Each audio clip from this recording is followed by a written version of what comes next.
Are you even in your body right now with like all of the Emmys buzz happening and the Webbies win and season 1 being done? Like, are you even physically present right now? Yeah, sure. I would not be. I mean, yes and no. It's like I feel very detached from all of that in a way that like it wasn't there last year. It could be all gone tomorrow, and it's riding a wave more than anything. I just feel, honestly, as cliche it is I'm just like, I feel so grateful to be doing something that people are enjoying and watching. Midway through production, I did, one of my friends reminded me yesterday, as I was just sort of like, I'm doing this thing, I'm so proud of it, I love everybody I'm working with. I am 50% sure that nobody is ever going to watch it. And the people that do watch it are going to be like, I'm very confused as to what's happening, just because it was something that is like improv, which is something that Dropout does, but it is like very different in some ways. Yeah. So I'm just honestly tickled and thrilled that people are watching and enjoying it and connecting with it. Watching, going viral, making memes about it. Like, people are all over this show. And now it's all out there, so you don't even have to hold in the secrets of what's to come. Thank God. It's all done. It's all out. Yeah, yeah. And especially with this Brennan one, I like, and every single episode, I was just like, are people gonna find something to connect with? In this Brennan episode, I was so proud of, and I was just like, and I think there is a good chance that people are gonna absolutely hate it, and I should have known better, and it is, I'm glad that people are liking it as much as we loved it. Well, I'm so glad you read my mind, because I wanted to start there. The real reason for this interview, Augbert's Canadian. Hello, yeah. Big finale. Canonically Canadian. Canonically Canadian. I wanted to show you some of the conversation that caught my eye over the past few days, kind of get your insights on some of these. Would love that. Incredibly deep cuts from the Dropout Canadian intersection of the internet, which is aflame. I saw this one. I love this one. Have you spent much time in Newfoundland?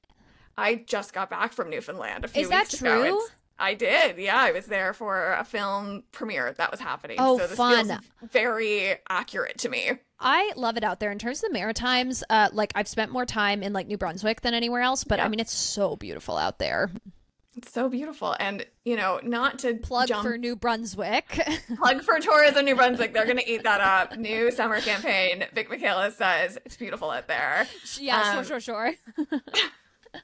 My thought here, Augbert on location in Newfoundland for season 2. Maybe a cute little follow-up, go to the dreamscape homeland. I mean, fun. Newfoundland, if you're listening, send us, period. Listen, I've got some calls to make after this interview, followed by, I think the new flag for Newfoundland's been decided. It's really beautiful. It's all-encompassing, I think, of what makes it great. Yeah, I 1000% agree. I love that. I mean, just like really nice. And I love that, and something I didn't clock maybe the first time that this caught my eye on Twitter, which is I didn't know that the caption was underneath. And I think that adds something. Yeah, directly, of course, promoting back to the original clip so people understand where to go to see the full interview with Augbert. Thank you for plugging the clip. Of course, this is how everyone needs to be sharing their very important people, very important memes. It's the only way. When you got thrown the Newfoundland line, you incredibly punt back the, oh yes, Canadian, it all makes sense. I want to know what made sense to you in that moment, when that was what was given to you. You're like, oh yes, clearly this line's up. Well, Newfoundland specifically, like having some Maritimes family, and just sort of like the small town vibe, the cadence of speak, I was like, oh yeah, no, for sure. Now this is making sense. Is that this is something that's happening that I'm witnessing, and it's like not happening at me in a way that's like meant to scare. It's just this is life. This is my life. I'm letting you be a part of it. I'm bringing you along with me. And I was like, oh, copy. This now makes sense. You're not meaning to scare me. You're bringing me along for the journey, and I appreciate that. Excellent. I fully was with that chain of thought as I was watching. I felt there was a cadence to it that felt very at home to me. I'm in Nova Scotia, so I was like, I know exactly who I'm watching on my television. This is my next door neighbor. Totally. I too live in this like dreamscape. It's great. Yeah. Dimension 20 memes on Instagram pointed out to me that the rocks in the briefcase and Newfoundland being called the Rock Rock is also a tethered connection here. So really, I think all that pre-planning for this episode came together masterfully. Clearly was leading this direction. Yeah. Absolutely. I mean, yeah, Augbert's an Islander. I think that we can, like, you know, I think that now it does make perfect sense looking at him that is what he was all along. I love it. Well, Tourism Newfoundland will be calling, so you can just let Tamar, you can let everyone at Dropout know. We're gonna punch you over to the other side of the continent. It'll be great. Season 2, here we come. That'd be wonderful. Listen, we'll make some calls. We'll see who's willing to host you. And I want to talk more about some of the Canadian-isms of season 1, but please. Maybe let's talk about Dropout a little bit first and kind of set the tone for folks that are new to this scene and new to Dropout as a streamer, because they're kind of making a splash right now across the board. Very buzzy across the whole way, and you're involved in multiple points of this conversation with the Sam Says episode, also generating some buzz for Game Changer. What was it like developing this show for Dropout specifically? So it's really interesting, and it was a really cool way to come about it, where like I literally got a cold email this time last year. Yeah, this time last year I was working on a Hallmark movie, and I got a cold email being like, hey, would you want to host the show? And I'm like, yes. And then I read the email and I was like, oh yeah, for sure. But I didn't read the email. I saw, would you want to host the show? And I emailed back immediately, yes. I read the email and I was like, great, I have ideas. And they were like, great. And then obviously the strikes took place. I was sort of supporting my union in that. Dropout sort of midway through realized that they weren't a struck company, but was still being like very respectful and supportive of the actors and writers, and sort of made the decision towards the end of the strike that not being a struck company, they would, use that as a way to help the actors and crew continue working. So we at that point started doing and continuing to develop like VIP the first season. I got really, really lucky that Tamara and I met, truly were put together for this, and I am so grateful. She is so unbelievably talented, and we were really on the same idea with, I think, Voice of Reason characters especially. It can be sort of like a plug and play, and I really do believe that Voice of Reason characters, you're just not catching them on a day. Like, they have full lives too, and especially with a show like this, we wanted there to be some sort of anchor point, especially these big characters coming in, and so the two of us just sort of sat down and talked through backstory and some ideas for this character, and then sort of like from there, like some of the host Vic lore sort of like twisted bizarre off and then spurred on improv days, but just being like, yeah, like host Vic probably has like some sort of like a home life situation, maybe what does that look like, and then getting to fill that in through the improv and through the characters was really fun. But having something to, for me at least, to go like,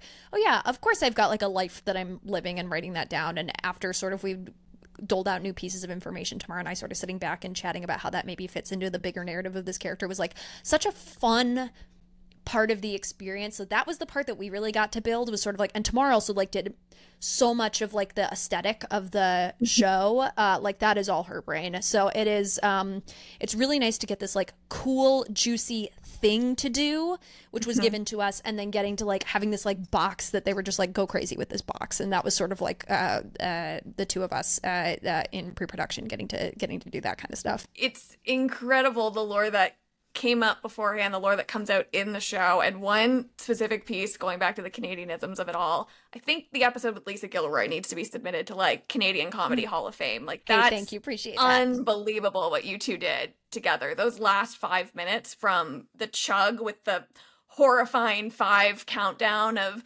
5 men, and foresight's important. Can you walk me through that episode and that shoot specifically, where it feels like a viewer, or from the viewer's perspective, like it took so much energy to do that volley and back and forth, and then that last 5 minutes required such a different energy and commitment from you to get to that end point. What was it like developing that and doing that shoot? So there's a couple of episodes that I think really you're seeing the way in which they were shot. Like, it's really like, because Tamara does such a good job sort of like live editing these episodes, is how I like to think about it, where she really has such a heart for story and what the edit's going to look like, along with our like truly brilliant editor Eve. like Tamar's got a really good thing of like, okay, we're gonna need some sort of like a high point here, like this, we're gonna need some like lead in like questions, like why don't you guys like continue talking about like this type of thing or whatever. But the Lisa episode and the Tommy Schragley episode, Zach Oyama's episode, are two that really stand out in my mind, where like we really just shot them and they were edited sort of in the order in which they were shot for the most part. Like it just was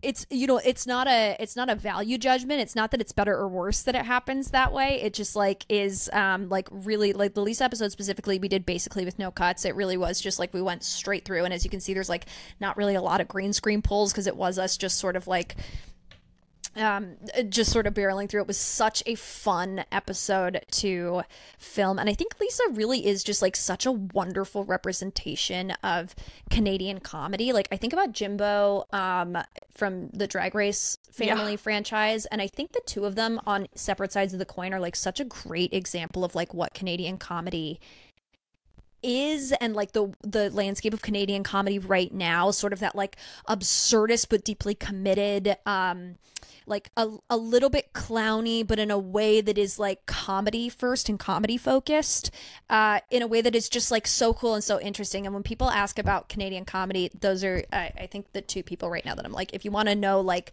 the best of what's happening, like that is it. Like it's those are the two that I really, really think about. Not that there's not other amazing Canadian talent coming out and in Canada right now, but those are the two that I genuinely like always think of and always point to. 100%. I'm right there with you. And I love the idea of the clownery being such a big piece of what Canadians who break wider than the Canadian borders are known for. Like there's such a commitment that that Lisa, that Jimbo all bring to performance that is so thrilling to watch.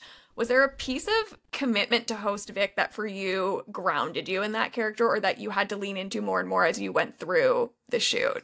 An amazing question. Yeah, I think so. I think like the big, like, you know, there's a really there's a well-known like improv coach and teacher out here, Alex Fernie, who I think has like a really good philosophy on this, which is talking about really like voice of reasons also have wants, you know what I mean? And it's like, I think your voice of reason having a strong thing that they want out of a conversation or out of an interaction with somebody is what's going to ground your character, is what continues you having a conversation with somebody that is like bananas off the walls. And I really like always come back to that, and that is like a thing that I think we really use to develop host Vic, especially in these interviews as well. Just like really having a very strong want, which is just to be like, I want to be a successful reporter. Like I really want to be like a famous and successful reporter. And so like that is what grounds this character in these interviews. That's what keeps them going, and keeps them like digging further and further into characters that are like either absurd or not wanting to participate in the interview. And the way in which host Vic wants is like, I can make something out of this, because a good reporter can make something out of anybody. And that like, I think was very helpful with a lot of these interviews, having a reason to be there. Like that's a big thing in improv. Do you do improv much? Anything like that? I do. I was the captain of my high school improv team, Vic. I am in the deep end with you. Did you did you do Canadian Improv Games or anything like that? Oh yeah. Yeah. Amazing. Okay. Yeah. Congratulations. I'm like very into like I started out in the BC improv scene really, and so like a lot of those folks came from Canadian Improv Games too. So I mean like 100%. I have such love. What a great program. Like that's awesome. Organizing. Listen, I would love to gossip with you literally all day about the Canadian improv scene and all of the fun that comes from that. You and me both. What a blast. I did want to ask you specifically about, you told a story on the Yes Also podcast, which is one of my faves. Oh, sure. So much fun. Oh, I'm so glad. Yes, Susie is the best. She's also somebody who is like a wonderful improv teacher and has shaped a lot of like how I voice of reason and just improv in general. She's great. She has such good insights in those interviews. I'm obsessed. You told a story in that interview about going into one of your first improv classes in LA and like Jacob Wysocki being right there. And you were like, oh my God, LA, baby. Everyone's here. We made it. Yeah, my friend Jacob Hogan, who is an actor in Toronto and did improv for a long time, and I think came up through Second City. We did like our college like comedy troupe, and we used to watch Beth Boy's videos, and it really informed a lot of like the stuff that we were writing and doing and thinking about. And I vividly remember walking into this, like, it was called boot camp, and walking into this thing and seeing Jacob there and literally being like, okay, I gotta call Jacob Hogan immediately and tell him that Jacob Wysocki is in my class. In my class right now.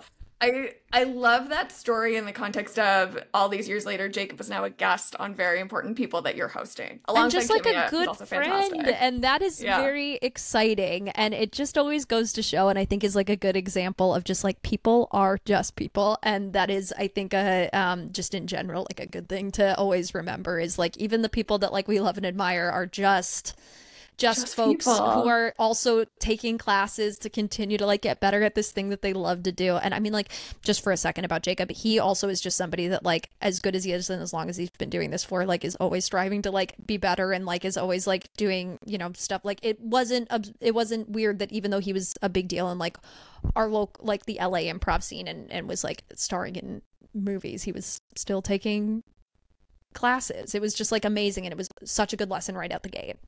Oh, I love that. I love that perspective so much. And I think often about how Dropout is one of the few, if you want to call Dropout like mainstream streamers or streamers that have some momentum under them, that also believe in talent incubation and this idea of bringing people back and letting them play together over and over and over again through different shows and contexts. I'm curious, with the addition of Very Important People and how often you had played and performed with people on Dropout properties or outside of Dropout, what was your prep like, knowing the people that were going to be sitting across from you so closely? Invaluable. It's like, it really is one of those things where, you know, I think it also is like, you know, proof is in the pudding. I really like, this season was nice too, especially because it was like all of my friends for the most part. It was like, you know, people for the most part, like there's one that I don't like, and you got to guess. No, I like Brian David Gilbert. I didn't know until I walked on to the set. It was like the first time meeting him, and he is just the most wonderful human being in the world. And it's like, I felt so fortunate, especially in this first season, that these people that like I've spent so much time performing with on stage in LA, and like all of us like coming up together at the same time and like getting to perform and have this platform where then like people are getting to like see and interact with them in ways that like I'm seeing and interacting with them all the time, and like watching like a larger audience interact with that and be really excited about it is one of the things I am like most proud of and excited about with this with the show in general. Because again, I really do think that like I've got, you know, like I would hope for everybody, especially in a comedy sphere, but like I would hope that everybody's friends are like excited about the things that they're doing and think that like their friends are like the funniest, best, most talented people in the world. And so like also getting to see other people interact with them that way is just like the most wonderful feeling in the world. I also don't know what other show you could get like Zach Oyama as Tommy Shrigley. Like, I just don't know if there's another vehicle out there that could broadcast it the way that you guys were able to. So kudos on that end as well for being able to showcase that range for folks. Oh, hey, thank you. Yeah, it was so funny because people, and this is, so I guess to your earlier question, this is a point too where like, it didn't surprise me at all to see Zach in a character like Tommy Shrigley and disappear so deeply into that character. Obviously the makeup is shocking, but like I perform a lot with Zach, and he is just like not only like such a sharp joke writer, he also is just like really great at playing these like fun characters. And to see people be like, oh my gosh, I've never seen Zach do something like this, or like to watch him like melt into a character like that, and I'm like, oh man, like I just feel so fortunate that on a regular basis I'm like getting to see him do stuff like that. He's one of the most brilliant improvisers in the world, and to see people like really interacting with him that way was so exciting. So I was thrilled, as someone that's never been able to see him perform. East Coast Canada, problems, not a huge market out here to get Zach out, but also never say never. Tourism Board of Newfoundland, talk to us. I'm getting them on the phone. We'll make this happen. Also a great plug for the comedy special Dropout Presents that Zach and Ali are dropping, coming out very soon. Exciting. People will see even more. I'm on an improv team with a lot of those folks, or have performed with them on a regular basis. And I mean, like, definitely like such a great vehicle. And it's nice that Dropout is making some of those like longer form specials accessible. I think it's awesome. if people aren't subscribing to like Dynasty Typewriter and all those places for live streams, like now Dropout's giving a taste of what you're missing if you're not tuning into the LA comedy scene on the reg. I want to zoom out as we get to the end of our time here and talk about Second City, Toronto, because I know that was an integral part of your like teenage years. Perhaps you land in Toronto. You've said like you spent a ton of time there just soaking it all up and watching the performers in Toronto have at it. What's the connection between those memories and what you're doing today?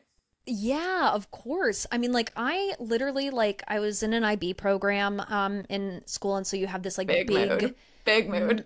Yeah, so you got this, like, massive paper. It was awful. I almost failed out of high school trying to finish this program, and I did not, spoiler alert, finish the program. I got a certificate, which is different. I still had to take the test. Okay, congratulations to us. We did it. Congratulations to us. But so there's that big paper that you have to write, right? And I was like, I'm not doing this. And then I was like, or I could title it so that way I can go. So I had my theater teacher, my higher level theater teacher, help like organize how to title the paper. And basically it was just me getting to go to Second City, Toronto, to watch that show over and over and over and over again, so that way I could write about it as a source in my paper. So I probably saw, it was like a show that was changing over, and then they used to do this form called The Dream. I don't know if they're still doing that afterwards. Where they would like open the back doors and people from the street could just come and watch them do this like long form called The Dream. And so I probably saw The Dream. There was a time where I was going like 3 nights a week to go watch it, and then I probably saw the Second City show like once every 2 weeks, something like that. Like probably on the wall, like most ticket spot for one show. Gotta be. I saw that show, and then the one that came after it, and some of the workshop stuff, probably like 12 times. Like I went so much. It was too much. I went too much. I feel comfortable saying at this point. I just couldn't get enough of it. I was like, and watching like the little, like watching and trying to calculate like what's improvised, what's written, like how they're like sourcing new material, and then like watching some of the stuff that was happening in like the improv afterwards, then like turn into kernels of ideas for like the next set of shows. It was just like really mind blowing to me. It's an amazing way to learn and also like showcase the best of the Toronto improv scene, like all in one. You get to see the folks that are coming to Toronto wanting to rebrand as an actor, as I think you did when you made the move to Toronto, and then also seeing like the more academic side of how do you develop improv and shows over time like that. I'm really curious to see what you're going to take into season 2 of Very Important People as you take the learnings from season 1 and revisit it over and over again. Any spoilers you can share? Anything that's tickling your brain around like, I really want to lean in this way or that way? Yeah, I mean, like, I don't think it's, like, any kind of a spoiler to say, like, we'll be building upon season 1, you know what I mean? Like, I think it's, like, I think it's far from like, you know, this is like living in its own world and then we're going into the next thing. Like, I'm sure, you know, like not that we have like specifics because again, it's all improvised, but like, I'm sure we'll be using the foundation that we've built in season 1 to continue on with season 2. That was like really fun and people seem to respond to it. And so, you know, I'm sure we will continue on that path. On that path. Brown suit is back for season 2, maybe. Who knows? Who knows? I loved that costume. It's a great costume. It's a great set, a great costume. Maybe we'll see it in Newfoundland. Little spoiler alert, I did get to keep the suit, and the pants I'm wearing in Smarty Pants, which is another show on Dropout, are the pants from VIP. Incredible scoop. Okay. Little spoiler. You've also caused a lot of drama with the vegetables aren't real, and we do not have time simply to dive into that, but we stand with you over here on the Dropout. Thank you so much. You have our full solidarity. Vegetables are not, they're not real. They're not. Yeah. Hey, I appreciate that. I mean, there's really no argument. That is a fact more than it is a, you know, scientific culinary term. Sure, people were getting mad at me. I had some non-scientists really begging me to recant, and I can't, unfortunately. It's online forever, so we know what that means. Yeah. Thank you for giving me a half hour of your time. Oh my God, Liz, thank you for chatting with me. What a blast. I hope to talk to you again for season 2 down the line. I can't wait to see it. I'll let you know if Newfoundland calls me back. Yeah, You'll please be my do. First DM. I'm begging. Yeah. Honestly, we'll take any of the Maritimes. Like if we want to start a bidding war, like Nova Scotia looking at you, like anybody, like hit us up. Labrador. Amazing. Listen, get you on an iceberg. Perfect. Anna Green Gables house, call me. Yeah, we'll make it happen. Perfect. Thank you.